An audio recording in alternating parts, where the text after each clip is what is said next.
Hi friends, welcome back to my channel Kottarakottu videos. നമ്മളിപ്പോൾ നമ്മുടെ പുതിയ വീടിൻ്റെ മുകളിലാണ് നിൽക്കുന്നത്.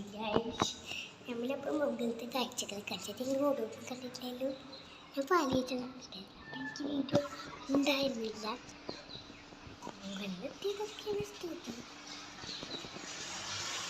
നമ്മുടെ മമ്മി ഇരിക്കുന്നുണ്ട്. പിന്നെ എനിക്കിടയ്ക്ക് ഭയങ്കര ഇഷ്ടപ്പെട്ടൊരു വാഷ് പീസിട്ട് കാണിച്ചു. എന്നെ കാണുന്നുണ്ടാവും. അതാണ് നമ്മുടെ പുറം ലോകം. നമ്മുടെ പുറം ലോകത്തിൽ അവിടുത്തെ ഒരു വ്യൂ ആണ് എനിക്ക് ഭയങ്കര ഇഷ്ടപ്പെട്ടിട്ടെ. എനിക്ക് ഭയങ്കര ഇഷ്ടപ്പെട്ട വ്യൂ ഒക്കെ ഞാൻ എടുത്ത് വയ്ക്കാറുണ്ട്. പിന്നെ നമുക്കത് ഇരിക്കുന്നത് മറ്റൊരു പച്ചപ്പിൻ്റെ പോലെ എടുക്കുന്നത്. പിന്നെ എനിക്ക് ഭയങ്കര ഇഷ്ടം കാതുകൂടിയൊക്കെ ഒരു നോക്കാൻ. പിന്നെ ഇത്രയും സംഭവം കാണിച്ചിട്ട് പഠിച്ച സാധനം പറയണ്ടടി. ഇതിന് അങ്ങനെയൊന്നും അല്ല കേട്ടോ. ഈ കിണർ